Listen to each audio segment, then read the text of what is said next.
Andrea, here we are. It's so good to be with you. Oh my God, Eve. How has it been? Almost 40 years.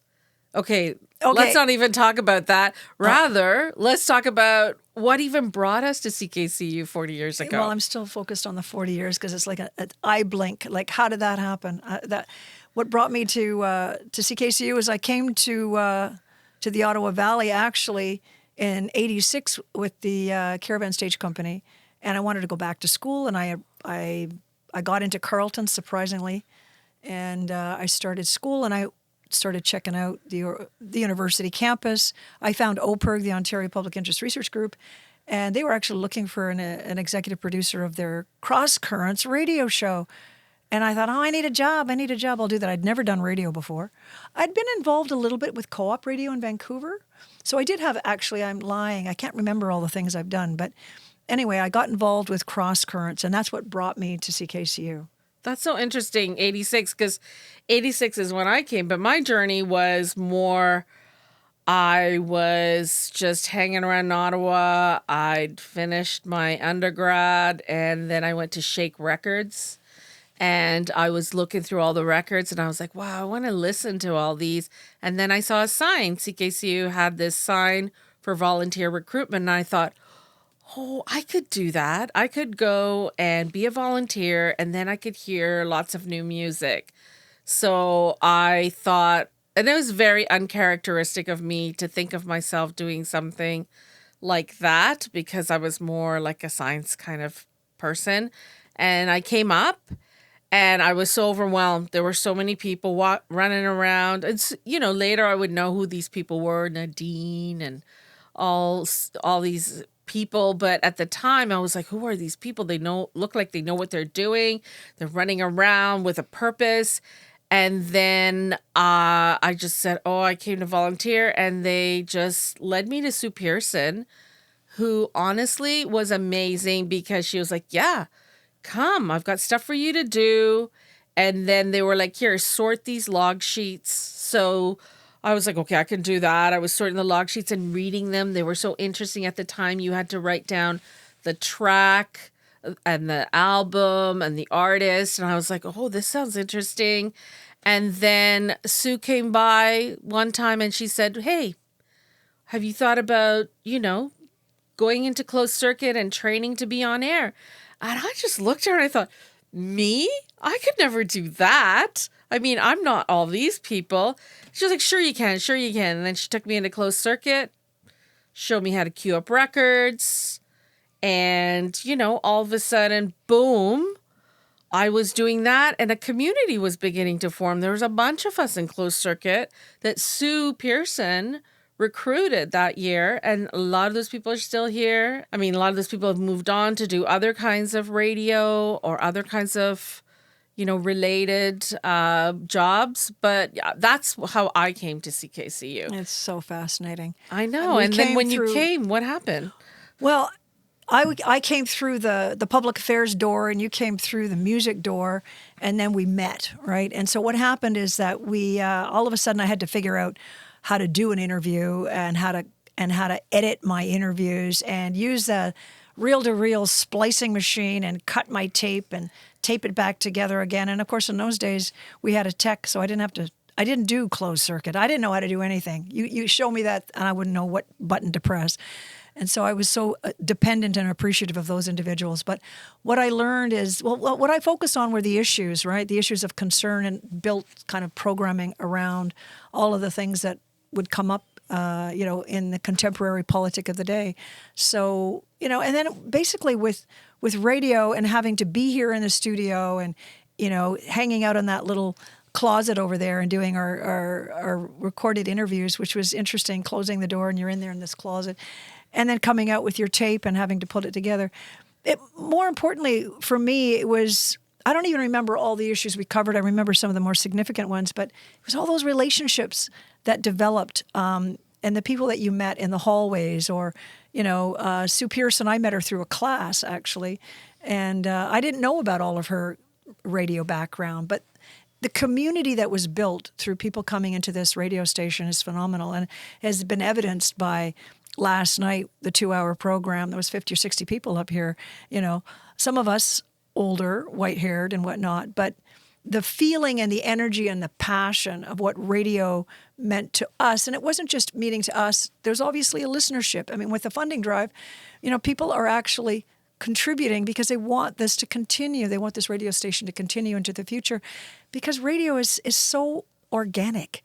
It is so tactile. It's just like I'm sitting across from you physically and we're talking to each other. And that doesn't happen in other mediums. It's not the same thing as reading an article because it's static, and radio is not static. It's alive. So that, I don't know, I'm getting all passionate about radio. But from Cross Currents, I worked on other shows. Luta Continua, I contributed a little bit there and then. I had a special blend. I was on Special Blend. I was a public affairs person for that. And all I can remember is it started at 6 o'clock in the morning. It was a really early start. Oh, my God. But all the interviews we did, the authors we interviewed, so that's what it meant to me. That's so interesting when you talk about your early 6 o'clock start, because once you came out of closed circuit, so we would do, we were in there for months. And I mean, you were in a closet. We were always hanging out in the lounge, and the closed circuit studio was tiny. And we would just hear each other because that would only get piped into the men's washroom down the hall. But it was live. It was radio. We got to practice mixing, putting together a show, doing foregrounds. We got to, and then with our kind of all of us who were in closed circuit, we would talk, exchange ideas. We would go to shows.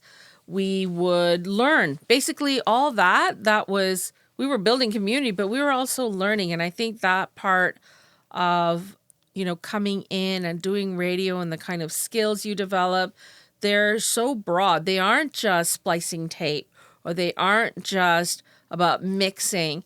They're about thinking in a very meta way about what makes a good show. A good show and a good sound. And how does that then translate into community, which, as you say, here we are one-on-one, but it's actually a very broad community because it goes out on the airwaves, right? That's right. And so you are creating, and so it's there in the name, from campus to community, campus community radio. And I think, and it's radio by the community for the community, but that's a dynamic community. Absolutely. And it's always being created and recreated. So that was, and to be able to do that through issues, public affairs, but also to think about how you do that through sound, through music.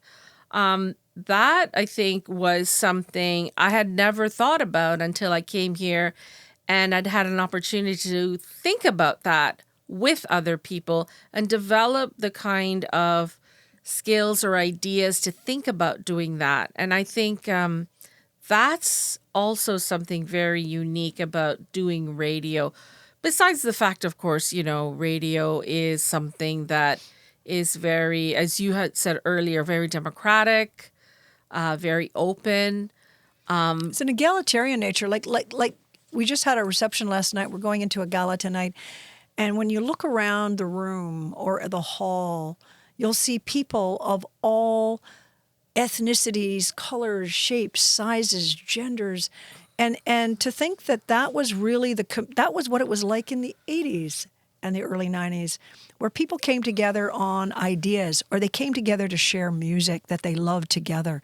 And so everything our individual identities weren't even relevant as long as we had this common sort of objective.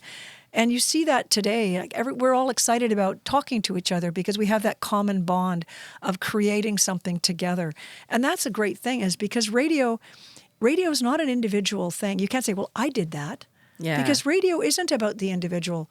Radio, I didn't do anything. If I didn't have my co-host, or if I didn't have the tech producer, yeah. I was nothing. Or an audience. If I didn't have an audience, or if I didn't have somebody I could consult, or if I didn't have a person to interview, if I didn't have an idea, if I didn't have a critical thought. And all of that comes from that community of people you meet. I met somebody last night that, who told me that, I was involved with sort of guiding or training these Environmental Youth Corps members who are now like retired, but back then they looked like babies. I remember them looking like babies. And the whole idea of of being able to influence one another and share ideas and share our experiences, which would give rise to another idea.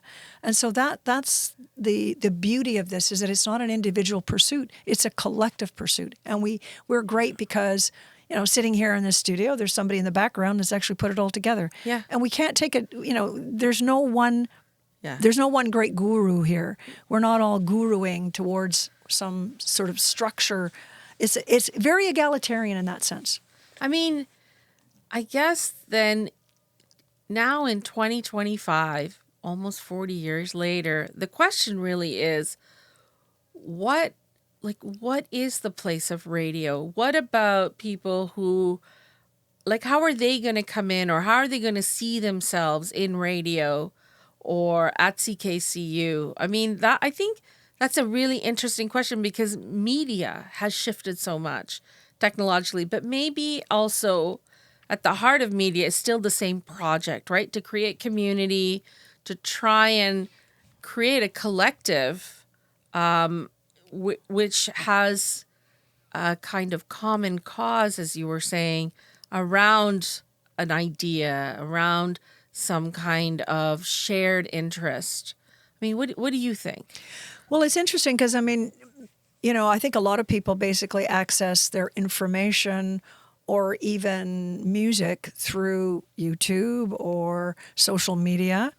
We're going to wind up on YouTube, Andrea. Oh, no. It's a good thing. Okay. And, you know, or they're listening to podcasts. Podcasts are a big thing. And I've even been thinking, well, maybe I'll do a podcast too. And someone last night was saying, you could do a podcast. All you really need is here. And, you know, you shoved that phone in my face and said, yeah, you could do it. But what is it about radio that's different from all these other?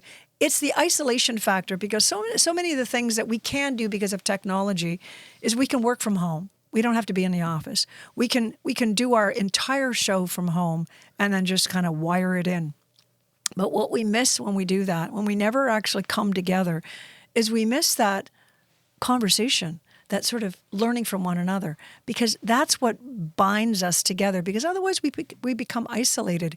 And I think that for anybody that's listening and wants to sort of learn about broadcast and is yeah, you can learn all those technical skills. You could probably get you can go on Google and can give you, and you could do all the training by yourself, and you could probably do all of that and learn it, but you're not going to make those connections with people that are going to last 40 years. You're not going to meet those people.